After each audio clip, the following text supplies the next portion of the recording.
a man who shattered the boundaries of sound, a producer who became a legend, a mentor who inspired a generation. He's a storyteller, a creator of music, a master of the craft. He's a teacher, a mentor, a guide to those who seek his wisdom. He's a man who's been in the music industry for 4 decades and has left a lasting impact on it. So, let's explore the transformative power of mentorship from Rick Rubin.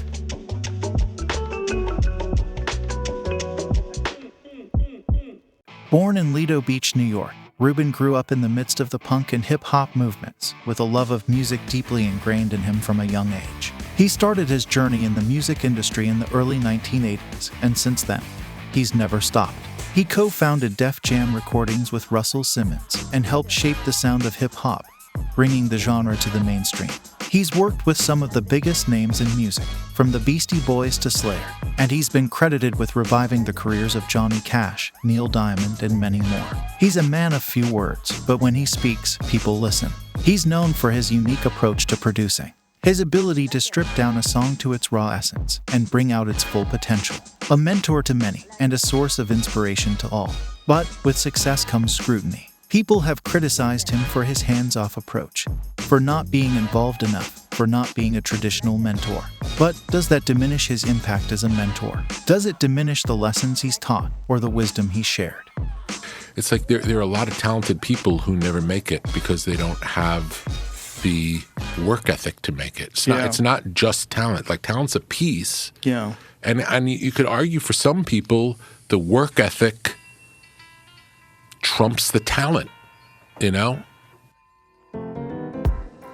The beauty of Rick Rubin lies in his uniqueness, his individuality, his ability to create a sound, a style, a vision that's all his own. And that's why he's been successful, not just as a producer, but as a mentor. All these records I used to listen to, these guys are the creators of it, the architects of what we do right now. He's taught people to be true to themselves, to follow their instincts, to never stop striving for greatness. He's a man who's lived life on his own terms and inspired others to do the same. So, let's take a journey. Let's delve into the life of Rick Rubin and see what lessons we can learn, what wisdom we can gain, and what impact he's had on the music industry and the world. Rick Rubin is one of the most influential music producers of all time, responsible for shaping the sound of hip-hop, rock, and country music over the past 4 decades. But before he was a producer, Rubin was just a kid from Long Beach, New York, with a passion for music. Rubin's story begins on Long Island, where a young boy's love for heavy metal and punk rock blossomed into a lifelong passion for music. Rubin's parents divorced when he was young, and he grew up in a household with little structure. But despite this, Rubin found solace in music, listening to everything from rock to punk rock to classical. It wasn't long before he began experimenting with making his own music. Rubin would take the train into Manhattan to see early punk rock artists in small underground clubs, where he was inspired by the raw energy and rebellious spirit of the New York punk rock pioneers. But his interests soon expanded beyond rock, as he immersed himself in the burgeoning rap scene that was taking over the city. Rubin's early experiments with music would eventually lead him to New York University, where he would meet Russell Simmons and begin his career as a producer. But it was his passion for music, cultivated in those early years, that would drive him to become one of the most innovative and influential producers of his generation. At NYU, Rubin discovered a talent for producing, and in 1983 he released his first single, It's Yours, by T-La Rock and Jazzy J. The track was a local hit, played in nightclubs across the city and inspiring Rubin to create his own record label, Def Jam Records. Together with rising star Russell Simmons, Rubin set up shop in his dorm room, collecting demo tapes from aspiring rappers and DJs. Rubin's early success with It's Yours paved the way for more hits, including LL Cool J's I Need a Beat, which reached 100,000 copies sold and put Def Jam on the map. He was great, and he was 16 years old, and we called him, and he came and visited the dorm, and we decided to make records together. By 1985, the label's sales had topped 300,000 albums, catching the attention of major record labels like Columbia Records. Rubin and Simmons were signed to a contract, and Def Jam's roster grew to include some of the biggest names in hip-hop, from the Beastie Boys to Public Enemy to Run DMC. Rubin's success as a producer lies not only in his musical instincts, but also in his talent for mentoring artists to find their unique sound. After leaving Def Jam in 1988, he founded Def American Recordings in Los Angeles with heavy metal act Slayer and Danzig as his first artists. It wasn't long until Rubin found himself working with the Red Hot Chili Peppers, guiding them to multi-platinum success with Blood Sugar Sex Magic in 1991. He's amazing, isn't he? He's all right. What a trip. He's all right. He's such an unusual For a person. beginner, he's pretty good. This success solidified Rubin's reputation as a performer's producer, one who fosters the creative spirit of the artists he works with. Unlike Phil Spector's Wall of Sound or Sam Phillips' Sun Sound, there was no specific Rubin-esque trademark in his work. Instead, Rubin's presence in the studio seemed to simply elevate the talent of the artists he worked with. His mentoring approach allowed musicians to explore their potential and find their own unique sound. Through this, Rubin became a legendary producer whose work transcends genre and time. As the new millennium dawned, Rubin's reputation as a master producer remained firmly intact. Despite his laid-back persona and aversion to red carpets, Rubin continued to mentor and shape the sounds of established performers such as Neil Diamond, Jay-Z, and Tom Petty. He remained a force to be reckoned with, quietly dominating the industry's sales charts. By 2007, he had production credit on 2 of the 5 nominees for Album of the Year at the Grammy Awards, with the Dixie Chicks taking the long way, and the Red Hot Chili Peppers Stadium Arcadium, and had contributed to a 3rd, Justin Timberlake's Future Sex, Love Sounds. But Rubin's successes were not limited to the recording studio. In May 2007, he was named co-chairman of Columbia Records, which was struggling with declining revenues due to the contraction of the compact disc market. Sony Corporation hoped Rubin could provide a fresh alternative to its existing business model. However, Rubin's loose management style immediately clashed with executives. Yet Rubin's studio talents remained undiminished, and he collected a 2nd Grammy for Producer of the Year in 2009 for his work on albums for Metallica, Neil Diamond, and Weezer, among others. After contributing to Adele's Album of the Year, Rubin left Columbia Records in 2012 and revived his American Recordings imprint as an arm of Republic Records. The new venture worked with a typically diverse group of artists, including blues rock veterans CZ Top, folk rockers the Avett Brothers, indie artists Band of Horses, and rapper Tokyo.